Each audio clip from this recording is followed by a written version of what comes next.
All right, so any sort of paintbrush works for this. You want to get your paper wet. You can use a foam brush. You can use a brush that has bristles. And then you take tissue paper. Just get one page. I like it when you kind of wrinkle up the tissue paper because it gets a different type of texture. You can already see it's bleeding. So this paper, you can see the tissue paper is starting to have this bleeding effect. I can even get so much water on there that the color will start dripping off. And it basically acts like watercolor. So I'm gonna try some red. So you're pushing it into the wet paper, and you can also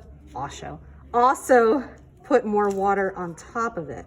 So by putting water on top of it, I actually got that black to start to bleed into the red.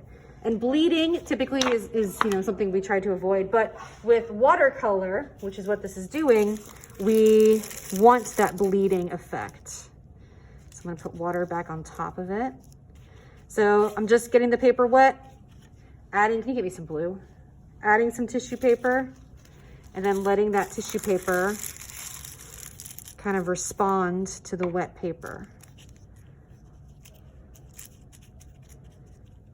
So yeah, I'm gonna continue this, and I'm gonna fill my page, and then I'm gonna let it dry. And that is bleeding tissue paper.